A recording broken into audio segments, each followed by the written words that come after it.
젊은 부자님들 안녕하세요. 모든 재테크를 거미줄처럼 연결하고 있는 재테크 슈퍼거미 법학자 훈훈입니다. 오늘도 중요한 재테크 정보만 쉽게 설명해 드리겠습니다. 오늘은 2022년 2월 6일 일요일 밤 11시 16분 시작하겠습니다. 어제의 주제는 계절 독감 정책이 실현되게 된다면 과연 여행 항공주 또는 과대낙폭간 진단키트 관련된 주 중에 어떤 것들이 월요일에 시세를 줄까라는 제목이었는데요. 거기에 관련된 생각을 정리를 했었고, 오늘은 과연 물론 확진자 수가 지금 4만 명에 임박을 하고는 있지만 결국엔 주가는 선반영되기 때문에 이번 주 안에 다시 여행주와 항공주가 움직일 수 있을 것이라고 생각을 하고 있습니다. 그렇다면 여행주들 중에서 대장주는 어떤 거고, 항공주 중에서 대장주는 어떤 거고, 또 어떤 종목들이 좀 더 급등할 수 있는, 시세를 줄 수 있는 끼가 있는지 체크를 해보도록 하겠습니다. 오늘의 확진자 수는 38,691명이고요. 코로나 라이브 현재 어제와 비슷한 수치인 31,574명. 관련된 기사를 봐도 어제보다 909명이 높다는 기사도 있긴 했지만, 중요한 거는 수요일이든 목요일이든 검체 수가 좀 늘어나게 되는 수요일 목요일에 분명히 4만 명을 넘을 가능성은 굉장히 높다는 것입니다. 어쨌든 오늘자로 누적 확진자 수가 100만 명을 돌파를 했고, 물론 집단 면역이냐 또는 성급한 낙관론이냐에 대한 이슈는 아직은 정리는 되지 않아서 분할 매수해야 되는 전략은 맞지만, 그래도 항상 위기에 결국엔 관련된 종목들의 주가가 선반영됐기 때문에 위드 코로나 같은 경우도 결국엔 이렇게 확진자 수가 급증했을 때 당연히 주가가 움직일 수밖에 없다라고 생각을 하고 있습니다. 전체적으로 정리를 해보면 금요일에 굉장히 급등한 종목들이죠. 아시아나항공, 대한항공, 한진칼, 제주항공, 에어부산, 노란풍선, 참좋은여행, 모두투어, 하나투어까지. 아시아나항공 무려 10%, 제주항공도 12%, 노란풍선도 13%, 참좋은여행 14%, 모두투어 9%, 하나투어 10% 모두 기술적 반등을 보였는데요. 이는 최근에 한 달간 과대낙폭에 따른 기술적 반등으로 약 10% 정도, 이런 사실은 실적이나 재무제표와 관계없이 기술적인 반등에 불과하다고 저는 생각을 하고 있고, 그렇기 때문에 다음 주부터는 오히려 횡보장으로 지속될 경우에는 이런 기술적 반등처럼 급등보다는 어느 정도 실적도 있고 숫자도 있으면서 차트가 견조한 것들이 좀 더 강한 흐름을 선별적으로 보일 가능성이 높다고 생각을 하고 있습니다. 일단 이 종목들을 좀 정리를 해보면 당연히 항공주와 여행 관련된 주로 정리를 할 수 있을 것 같은데, 윗단에 있는 것들은 항공주죠. 그래서 아시아나항공과 대한항공, 아직은 M&A에 대한 이슈가 정리는 되지 않았지만 그래도 이번에 화물 컨테이너선 운반에 따른 실적이 대한항공 굉장히 잘 나왔죠. 그래서 거의 역대 최대 매출을 기록을 하고 있고, 아시아나항공도 마찬가지로 화물 운송을 했기 때문에 실적이 견조한 흐름이고요. 다만 제주항공과 에어부산은 역시나 좀 유보율도 낮은 편이고 부채율이 상당히 높은 편이어서 유상증자라든지 이런 좀 위험성도 있는 종목들이고, 물론 이때 과대낙폭으로 기술적 반등이 있긴 했지만 상당히 이런 종목들에 투자할 때는 위험성이 있다는 부분, 언제라도 유상증자 공시가 나올 수 있다는 부분을 꼭 염두하고서 투자를 해야 됩니다. 반면에 노란풍선과 참좋은여행 같은 경우는 제가 써놓은 것처럼 차트가 상당히 견조한 흐름이고 신고가까지도 한 10%밖에 남지 않았어요. 그러니까 사실은 최근에 과대낙폭, 그러니까 나스닥이라든지 코스닥이 많이 하락할 때도 그렇게 크게 하락하진 않고 그래도 20% 내외에서 좀 견조한 흐름을 보이다가 이렇게 13%, 14% 각각 급등을 했습니다. 그 아랫단에는 또 모두투어, 하나투어가 있고요. 그래서 어쨌든 대장주들을 보면은 아시아나항공, 노란풍선, 참좋은여행 정도로 정리를 할 수가 있을 것 같고, 에어부산과 같은 경우는 시혜가가 지금 약 4% 정도 상승이라서 그런 것들은 아무래도 장초에 좀 테마성으로 급등할 가능성이 있다고 보고 있습니다. 그럼 과연 대한항공이라든지 아시아나항공 이런 것들의 흐름, 전체적인 흐름과 재무제표, 그리고 전체적으로 리포트들 나온 것들 좀 체크해 보고서 제가 그럼 어떤 종목이 제일 낫다고 생각하는지 전체적으로 생각을 좀 한번 정리해 보도록 하겠습니다. 일단 대한항공은 당연히 대형주죠. 또 10조가 넘는 대형주이기 때문에 변동성은 상당히 적은 부분인 대신에 이렇게 과대낙폭이 별로 없었어요. 고점 대비해서 한 20% 정도 하락을 했는데 거기에서 박스권을 유지하면서 크게 이제 주가가 빠지지는 않는 흐름이었고, 오히려 최고가까지 신고가까지도 별로 남지 않았습니다. 한 15% 정도만 상승하면은 신고가 흐름이 있는 그런 견조한 차트를 보이고 있고, 다만 10조가 넘는 대형주기 때문에 상승을 해도 사실 3%, 하락을 해도 3%, 그 정도 흐름에서 움직이고 있다 정도로 보시면 될 것 같고요. 매출액은 일단 시총은 10조고 매출액이 보시는 것처럼 8조대. 그리고 영업이익이 굉장히 늘어났죠. 영업이익이 이번에 1조를 넘었고 그리고 영업이익률도 13.9%를 기록을 했습니다. 그리고 유보율은 좀 낮은 편이고요. 부채 비율은 물론 좀 높은 편이긴 하지만 그래도 어쨌든 항공사 중에서는 가장 실적이 좋은 종목이다라고 일단 정리를 하시면 될 것 같고 이번에 증권사 리포트 나온 것도 보면은 바이 의견을 그대로 유지를 하고 있고요. 목표가는 43,000원. 그래서 내용을 보면은 2021년 4분기 실적은 당사의 시장 기대치를 큰 폭으로 상회를 했다. 결국엔 당연히 항공화물 운임이 예상보다 큰 폭으로 상승했기 때문이고요. 여기 써 있는 것처럼 사상 최대 매출액을 시현했다. 항공여행 수익도 전분기 대비해서 견조한 매출 성장세를 기록하고 있다. 좋은 내용들이 상당히 많죠. 또 2022년도에 신규 항공기 도입 본격화로 하반기부터 캐파가 증가할 영향이다. 그리고 2021년 4분기 실적은 시장 기대치를 크게 상회했다라는 좋은 내용들이고요. 아랫단에 보면은 전체적으로 2022년이나 2023년에 컨센서스가 나오는데 매출이 지속적으로 증가하는 것을 알 수가 있죠.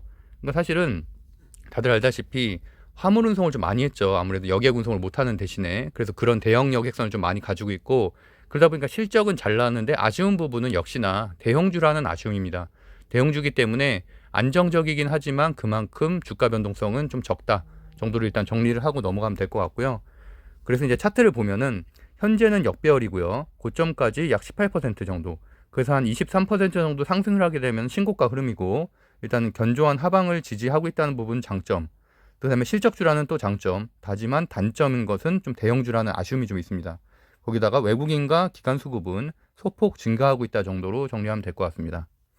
아시아나항공은 시가총액이 1조 4,696억 원, 약 1조 5천억 원 정도 되는 중형주고요. 3년치 차트를 봐도 약 지금 절반 가격 정도 최고점 대비해서 반 정도 되는 것으로 알 수가 있고 사실 39,000원이 최고점은 아시아나와 대한항공 그 인수설이 있었을 때 그때 최고가를 기록을 했었습니다. 그리고 이제 매출액 같은 경우는 약 4조 정도, 그리고 영업이익도 2020년 대비 2021년에 이렇게 크게 증가한 것을 알 수 있고 이것도 마찬가지로 화물 운송을 했기 때문이죠. 영업이익률은 2.84% 상승했다는 걸 알 수 있고 근데 아쉬운 점은 역시나 이제 부채 비율이 굉장히 높고 유보율이 낮다는 아쉬운 점이 좀 있죠. 그리고 화물운임 상승에도 아쉬운 실적이라는 증권사 리포트가 최근에 1월 14일에 나왔고요. 목표 주가는 22,000원으로 다운 조정됐습니다.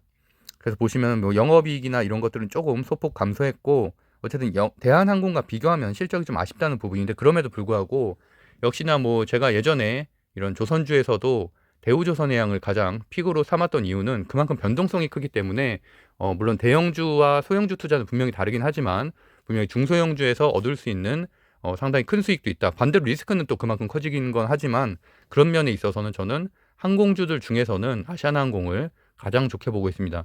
그 아랫단에 있는 제주항공이나 이제 에어부산 같은 경우는 유보율이 너무 낮고 부채율이 높기 때문에 사실 유상증자에 좀 위험성이 있어서 그런 부분은 제외하고 이미 유상증자가 진행된 아시아나 항공을 그나마 좀 더 낮게 보고 있습니다.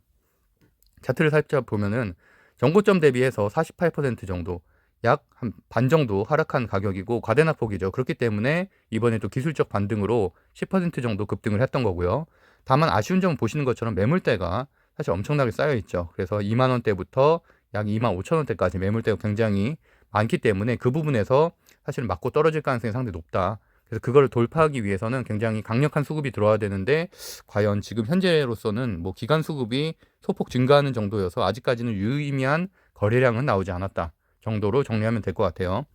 그다음에 아랫단에 있는 것들 중에서 LCC 중에서는 가장 좋은 이제 제주항공이죠. 실적이 그나마 제일 나은 곳이고 시가총액은 8,700억 원이고요. 3년치 최고점 대비하면 약 절반 정도 되는 현재 주가입니다. 매출액은 현재 감소하고 있고 2,782억 원 정도 나왔고요. 영업이익도 감소하고 있고 영업이익률도 감소하고 있고 아무래도 여기는 화물 운송을 못하기 때문에 당연히 감소할 수밖에 없죠. 부채 비율은 한 400% 정도, 유보율이 보시는 것처럼 굉장히 낮기 때문에 유상증자의 가능성도 있다. 관련된 내용이 증권사 리포트에 나오기도 했어요. 보시면은 2월 4일자 지난주에 나온 리포트인데 일단 목표 주가는 18,000원으로 하향 조정이 됐고요. 보시면은 2023년 영업이익을 그런 이유를 연료비 상승 및 예상보다 더딘 수요 회복, 그다음에 이제 중요한 건 이 부분이에요. 아랫부분에 보면 자본 확충 가능성, 결국엔 유상증자할 가능성도 있다는 거죠. 그래서 유상증자 규모는 1,320억 원, 그래서 발행 예상가 1,100원, 그래서 2021년 말 주식수 대비 24.1%. 아무래도 만약 이런 게 유상증자 공시가 실제로 나게 된다면 당연히 주가는 하락하게 되겠죠. 자본이 희석화가 되니까. 그런 주주 가치가 희석이 되니까 결국 하락을 하게 됐는데, 그나마 호재는 아래에 써 있는 것처럼 경쟁사인 진에어를 중심으로 저비용 항공사 LCC들 경쟁 구조 재편 가능성이 존재한다라는 재료는 있다는 거죠. 그래서 뭐 이 이슈도 사실 대한항공, 아시아나항공과 함께 LCC의 통합도 계속 논의는 되는 것들이죠. 그래서 이런 재료들이 혹시라도 발생하게 된다면 당연히 그때는 급등을 하겠지만, 역시나 아까 말한 대로 유상증자의 위험성은 있다라고 보시면 될 것 같고요. 일단 과대낙폭이죠. 과대낙폭으로 고점 대비해서 반 정도 하락한 상태고, 차트는 물론 좋지는 않습니다. 역배열 상태고요. 그다음에 외국인과 기관 매수세도 점점 줄어들고 있는 일단은 현재까지 흐름입니다. 그 대신에 이제 기술적 반등으로 한 12.18% 금요일에 상승을 했고, 유의미한 거래량은 나왔다라는 부분은 긍정적이라고 볼 수 있을 것 같아요. 그리고 이제 에어부산인데, 에어부산은 예전부터 보시는 것처럼 상한가를 기록한 적도 있고 굉장히 변동성이 강했었고 또 소형주기도 하고요. 또 테마주로서도 많이 저도 뭐 수익을 냈던 종목이긴 하지만, 사실 뭐 초보자들이 좀 매매하기에는 난이도가 좀 있는 종목입니다. 일단 과대낙폭 보시는 것처럼 2000년 11월 17일 대비해서는 거의 한 4분의 1 정도, 3분의 1 정도 되는 가격이죠. 3분의 1 정도 가격 크게 하락을 했고, 현재는 어쨌든 매수세라든지 이런 것들은 별로 없는 편이고요. 어쨌든 여기는 지금 시혜가, 장후 시혜가가 약 4% 정도 상승이기 때문에 장초에 아무래도 급등, 갭 상승으로 시작을 해서 또 과대낙폭으로 급락할 가능성이 좀 있는 약간 테마주성이 굉장히 강한 종목이라고 보시면 될 것 같습니다. 그래서 일단 초보자들은 에어부산은 패스하는 걸로 보시면 좋을 것 같고요. 그 다음에 제가 오히려 이제 좀 더 주목하는 것은 참 좋은 여행과 노랑풍선과 같은 이런 여객 관련된 플랫폼 회사인데, 보시는 것처럼 사이판행 예약자가 6월까지 몰렸다는 기사도 나오고 국내 여행 숙박객들도 늘어나고 있다는 거죠. 이제 결국에는 이런 플랫폼들은 단지 해외여행뿐만이 아니라 국내 여행도 같이 다루기 때문에 항공사보다는 조금 더 나은 조건이라고는 할 수 있을 것 같아요. 두 군데를 정리해보면은, 참 좋은 여행은 시가총액이 2,142억 원짜리 이제 소형주로서 그만큼 변동성도 있지만 어떻게 보면 주가 상승하기는 훨씬 더 좋다. 그래서 보면은 금요일에 14.61%나 급등한 것을 알 수가 있고, 3년치 차트를 봐도 오히려 코로나 이전보다도 지금 이 주가가 더 좋은 상태예요. 그래서 굉장히 고점까지 얼마 남지 않았다.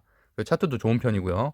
그리고 매출액은 뭐 소폭 감소는 했죠. 하지만 부채 비율이 5%, 유보율이 1300%로 굉장히 좋은 재무제표를 보이고 있고, 분기 재무제표를 봐도 영업이익도 줄고 있고, 영업이익도 어쨌든 증가를 했죠. 증가했기 때문에 마이너스가 줄은 거고, 영업이익률도 증가하고 있고, 부채 비율은 7%, 유보율도 1165%로 이번 연도에도 괜찮은 흐름을 보이고 있습니다. 이런 것들이 아무래도 일 코로나가 된다면 좀 더 회복세가 빠르게 진행이 되겠죠.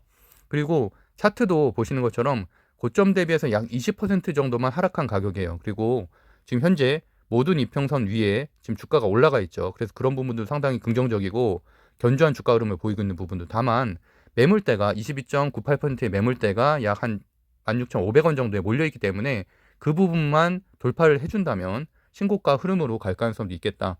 기관 매수세가 유의미한 거래량 달고서 들어온 것들도 굉장히 긍정적이다라고 보실 수 있습니다. 그다음에 노랑풍선인데요. 노랑풍선은 저도 예전에 몇 번 매도를 했었던, 방송에서 소개했던 종목인데, 시가총액은 일단 2,223억 원이고요. 아까 참 좋은 여행과 좀 비슷한 흐름이에요. 보시면은 매출액은 소폭 감소하긴 했고요. 부채 비율도 여기도 괜찮죠. 61%, 유보율도 1972%. 근데 다만 아쉬운 거는 최근에 좀 유보율이 많이 줄었다. 현금 유보율이 많이 줄어서 뭐 플랫폼 같은 데 좀 돈을 썼다는 내용들이 좀 나오더라고요, 레포트에. 그래서 어쨌든 참 좋은 여행보다는 재무제표에서는 조금 아쉬운 부분이 있다. 다만 이제 리포트를 보면은 좋은 내용들이 좀 있어요. 2019년도에 일단 코스닥에 상장된 기업인데, 순매출이 11억 원, 그다음에 영업 손실이 41억 원. 근데 코로나 상황이 지속되면서 이 관련된 것들이 이제 적자로 이어지긴 했지만, 최근에 OTA 플랫폼을, 자체 플랫폼을 개발을 했죠. 그래서 노란풍선 자유여행을 오픈을 했다. 또 전환사채에 대한 내용들 발행을 공시했다 정도의 내용들이 있습니다. 차트를 보면은 이날 금요일도 마찬가지로 이제 13.50% 굉장히 급등을 했는데, 일단 소형주기 때문에 변동성이 있다는 것들은 좀 감안을 하셔야 되고요. 또 마찬가지 삼 좋은 여행과 마찬가지로 모든 이평선 위에 있다는 장점이 있고, 또 거래량이 금요일에 좀 나아졌다라는 부분 장점인데, 현재 구름대 아래 안 부분에 있기 때문에 이것을 좀 뚫어줘야지, 위에 매물대를 좀 소화해줘야지 또 추가적인 상승이 있을 수 있는, 그래서 어쨌든 참 좋은 여행과 함께 노란풍선도 괜찮은 주가 흐름을, 차트 모양을 좀 그리고 있다 정도로 보시면 되고, 참 좋은 여행보다는 어쨌든 좀 더 과대 낙폭이기 때문에 그만큼 상승 여력도 더 추가적으로 있을 가능성은 있다. 다만 뭐 그런, 그 대신에 전제돼야 될 조건은 당연히 매물대를 소화할 수 있는 재료가 발생을 해야겠죠. 재료나 또는 수급이 발생을 해야지 이 매물대를 소화하고 신고가 흐름으로 갈 수 있기 때문에 그 부분까지 함께 체크를 해보시면 될 것 같습니다. 그 다음에 좀 추가적으로 말씀드릴 게, 기술적 반등 시에는 과대낙 폭주, 그 다음에 소형주들이 급등하는 경향이 있거든요. 그래서 그 사례가 당연히 대우조선해양이죠.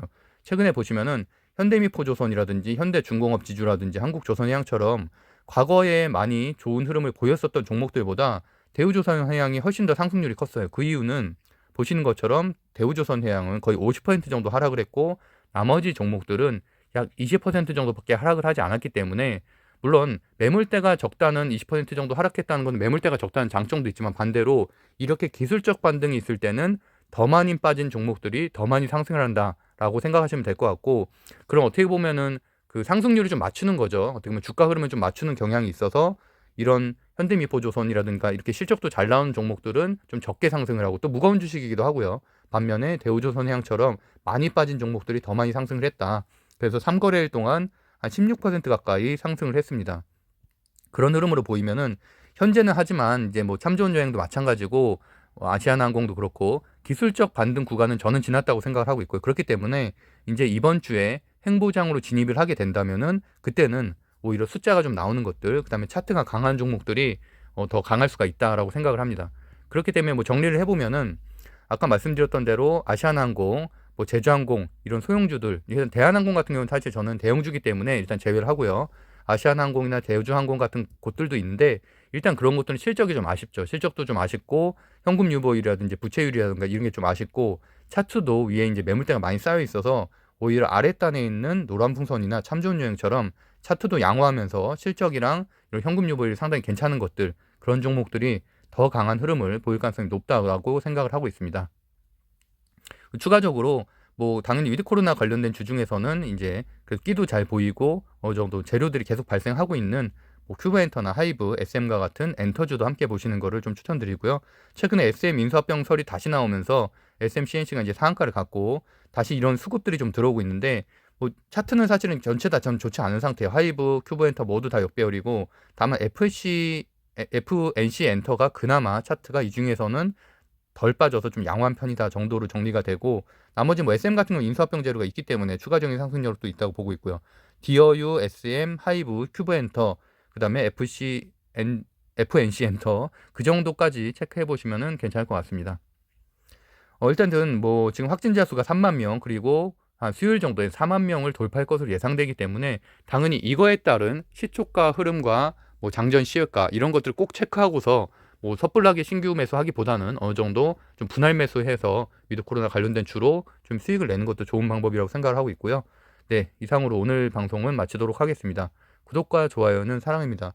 그 3월 달 주식 스터디 이제 5기죠. 5기가 신규 모집을 시작을 해서 관심 있는 분들은 체크해 보시면 될 것 같고요. 경제고프 습관 만들기 스터디는 이제 모집 마감해서 이번 달 진행하고, 3월 달 스터디는 다시 2월 한 15일 정도에 모집을 하도록 하겠습니다. 그럼 오늘도 행복한 하루 보내세요. 감사합니다.